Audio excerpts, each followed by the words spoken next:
hiring contractors. First off, start small. There are plenty of good contractors, and your job is to find the good ones and separate them from the bad ones. So we typically start small. We want to give them small jobs and see how they do with the small jobs. You don't want to take a brand new contractor, very first time doing work with him, and give him a $60,000 rehab. Does that make sense? So we start small, we do a small job, and then we see how they do with that, and we move on to bigger jobs. Time will either promote them or expose them. Some people are just good salespeople. They may not be good contractors, but they're great at selling you. And so time is going to either promote them or expose them. We want to see them actually do the work. We hire the guy who does the work, and what I mean by that is I don't need to hire a guy to hire guys.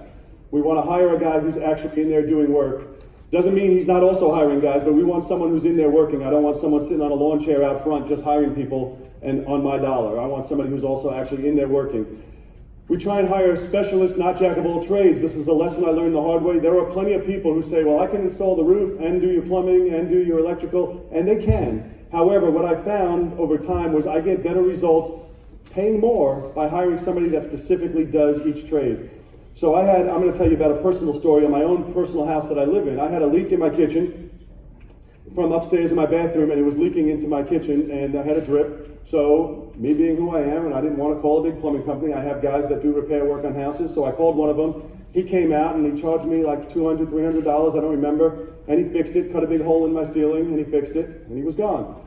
Well, about 2 weeks later, it starts dripping again. So I'm mad now, and I don't want to call the same guy back because obviously he didn't do a proper job. So I call another guy. The guy that lives across the lake from me had a guy that worked for him, and I called him out. He came and fixed it, and it cost me about $300. He fixed it and was on his way. And then about 2 weeks later, my wife calls and she says it's dripping again. So I'm like, listen, get the yellow pages. This is how long ago it was. I said, get the yellow pages, find the biggest ads you can find. I want to find somebody that we can hold accountable. Find somebody, just call the biggest plumbing company you can find and have them come out. So we end up calling Discount Plumbing, who ironically I still use to this day. So we call Discount Plumbing, they come out, the guy fixes it in 20 minutes. It was $150. I'm thinking I'm saving money all this time. It was $150, and he did it right the first time, because all he does is plumbing. He's not somebody who does everything, all he does is plumbing. So since then, I try, not 100% of the time, but I try to use people to do what it is they do. Because you'll be surprised when you hire a roofer who just does roofing, he knows how to, he's more efficient, he has the materials, he's quicker, he has the special tools. You hire a guy to put in carpet who all they do is put in carpet, they do a better job because that's what they do, they're specialists at it. And so I try and hire people to do the specific things they do and not one guy who does everything. Now mind you, a general contractor can do everything, but he's got specific people to do the specific things, not a jack of all trades who can do every little thing for you. Never let them get ahead of you, and what I mean by that is, obviously, you got to pay your guys, and you always want to pay them, and you want to pay them quick, you want to pay on time. You got to remember, they have people they have to pay as well. So you can't play with their money because they have people they have to pay. But you don't want to overpay in advance to where they're ahead of you. There comes a threshold if you're dealing with small companies that aren't legit, aren't straight legit companies. There's a threshold where they have nothing more to get from the job, and then you become last place to get finished. Because if you gave them too much money in advance, it's easier for them to take on a new job and slowly work on yours to finish it because they already got everything there was to get out of it. So we want to stay on track, pay them on time as they go, not give them money in advance. Never reveal your budget. So there's two ways of doing this. I have some friends of mine who they do it the opposite of me. They basically do their entire breakdown and give the contractor, this is how much I can pay. This is how much I pay per door. This is how much I pay per window. If you can do it for this, we're good. I don't do it that way. I try and get 3 estimates. Doesn't mean I go with the cheapest estimate, but I don't tell them how much I can pay because sometimes I think it should be $25,000, and if they all come in at 35, I'm the one that's wrong, right? Sometimes I think it should be 25, and they might all come in at 20. So I don't want to if I tell them 25, typically I'll end up getting an estimate at 25. One of two things can happen. Either A, I could overpay if they were able to do it for less and they know I'm willing to pay 25, but the same thing can happen in reverse. They may know it's 35, and it should be 35, but I'm wrong, but they're going to tell me 25 to get the job. And then they can't finish it because they just did it to get the job, and now they're in the job, and now they have to go back to you and say there's overages. And so I want to get what the market will bear. So I try and get 3 estimates, and I want to know, because I could be the wrong one. I could be wrong. I could think it's 25, and if 3 different contractors are telling me 32, 33, and 34, I realize that's the right price. And so we have to work within their numbers. I'm the one that's wrong on that. Don't always go for the lowest price.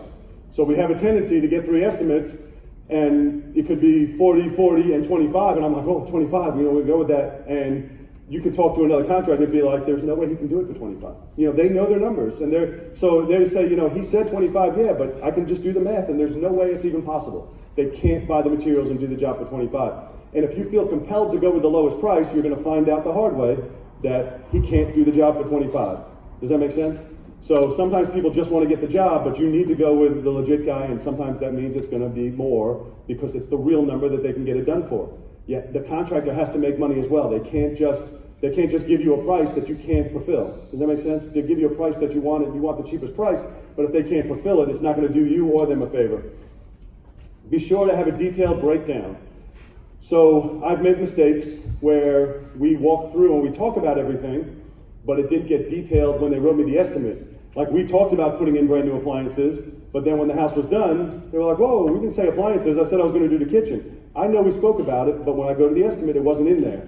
And so it's real important that we remember every piece of it has to be broken down. If you expect it to be done, it has to be included in your estimate. Your conversation doesn't matter. And it's not that they're lying to you. They may be, but they may not be. We also don't remember everything. They go back and work up their estimate. They may not have remembered that we spoke about doing the fence in the backyard. They may remember the certain things. So you have to factor on the stuff that's in that paper, in the estimate, is the stuff they remembered. If it's not written in there, don't expect that it's automatically included just because you had a conversation about it. Does everybody got that? Make sense? It's not always as cut and dry just because you spoke about it. They may not remember it, and you may not remember. Sometimes it's you. You may be the one, I can swear I spoke about that, and you may be wrong. So it's got to go by what's in writing. Do weekly draws. I know I already mentioned this to you.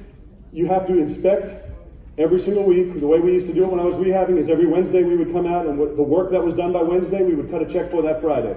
So all the work done by Wednesday, they got paid that Friday. You have to keep them on a weekly schedule. You got to remember they have people to pay as well, so they got to get paid. You can't play. I know people that try and play games with their money. They have a business as well. They have people they have to pay, so you can't play games with their money. If the work's done by Wednesday, they get paid that Friday. You cannot play the game, oh no, I'm going to be here or there. They need to get paid. They have to pay their people. So it's real important. If you plan on being in long-term with rehabbing and plan on keeping your good contractors long-term, you have to pay on time, every time. They have people they have to pay. They have their own bills. So you got to do weekly draws, and you got to pay on time, every time. Has anybody ever seen this before, good, fast, and cheap? So good, fast, and cheap is an old saying. Yes? I'm sorry, I had a question. Back when you were saying the weekly draws. Now, I've heard one time that you would give a third, and a third. But you're saying after they complete one portion, you give, you start them all. Then after they complete the portion, you give them a third, and then you give them a third. So I don't do that. You don't do that. You do I don't do that, yeah. I do weekly draws. Sometimes, depending on your contractor, they need materials draw first, and I will agree to that sometimes. Most contractors have their own lines, and they can get their initial draws as long as you pay it to them right away that Friday. Once the materials are on site, then you count that in and pay them on that Friday. That's completely up to you, but I don't like to give a third down, because sometimes if you're doing a $60,000 job, that would be 20 grand. If you don't know or have a relationship with this guy, it might be the last time you see him. So you got to be careful on it. So good, fast, and cheap. This has been around forever. People talk about it. When you think about it, it always comes in line to be true. Is you can choose any two. You can choose any two. So you look at that and you can choose any two. Do you want it good and fast? There's good contractors who can do it real fast, but they're not going to be cheap. Or you can do it good and cheap, but it's not going to be fast. Or you can do it fast and cheap. It's just not going to be very good. So, I didn't make this up, but it's a fact. When you think about it, you can have any two. And when you think about it logically, it makes sense. It makes perfect sense because, again, if they're good and fast, they are in demand. So it's not going to be cheap. They're going to be able to raise their price. If it's fast and cheap, there's no way for them to be doing it good. They did it fast and cheap. It all makes logical sense, but you always have to think about it. Good and fast, good, fast, and cheap. You choose any two. Choose the two you want.